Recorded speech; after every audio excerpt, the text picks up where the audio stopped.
Combination ng isda, pati na rin po ng gulay ay napaka-healthy at napaka-sustansya. So una po, naglagay po muna ako ng kalabasa at asin. Then, sinunod ko nga pong ilagay ang mga sibuyas at nang kumulo na po, ini-add ko naman po dyan yung mga green beans. Ano nga po ba ang mga health benefits na makukuha natin sa kalabasa? Ang kalabasa po ay tumutulong para palinawin ang ating mga mata. Binabawasan din po nito ang risk na magkaroon tayo ng sakit sa puso. At napaka-importante po, makakaiwas po tayo sa iba't ibang uri ng cancer. At pinapalakas din po ng kalabasa ang ating mga immune system. At kung ikaw naman po ay may constipation, ang kalabasa po ay napakaganda sa ating digestion na tumutulong para mabawasan ang constipation. At napakarami pa pong ibang benefits. Kaya naman po, ugaliin kumain ng kalabasa. Ito naman po ang mga benefits na makukuha natin sa pagkain ng sibuyas. Ang sibuyas naman po ay may vitamin C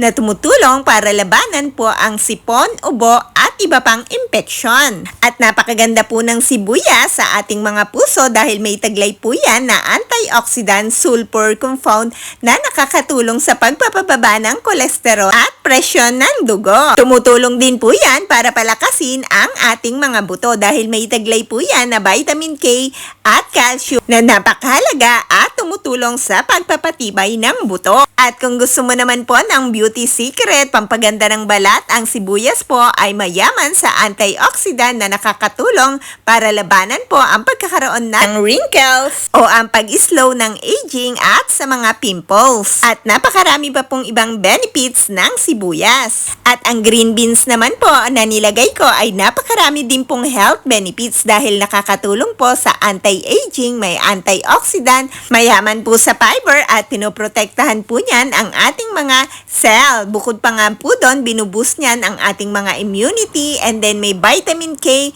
at meron din pong vitamin C at napakarami pa pong ibang benefits. Ito naman po ang mga benepisyo na makukuha natin sa pagkain ng isda. Ang isda po ay napakayaman sa protina na kailangan po ng ating katawan at nagtataglay nga din po yan ng omega-3 fatty acid na kailangan po ng ating katawan dahil tumutulong po yun para maging malusog po ang ating mga brain. Kaya naman po, ugaliin po natin kumain ng isda pati na din po ng mga gulay dahil marami po talagang health benefits na maibibigay sa ating kalusugan na kailangan po ng ating katawan at bukod pa nga po doon, talaga naman pong palalakasin at paisisiglahin ang ating mga katawan at makakaiwas po tayo sa iba't ibang sakit. Napakasarap po, sabaw pa lang po ay ulam na. At yung isda po ay napakalinamnam dahil nga po kasama ng mga gulay ay talagang lalong sumarap po at napaka-the best po talaga ng combination ng isda at gulay. Talaga naman pong superfood dahil nga po sa taglay nilang mga vitamins and minerals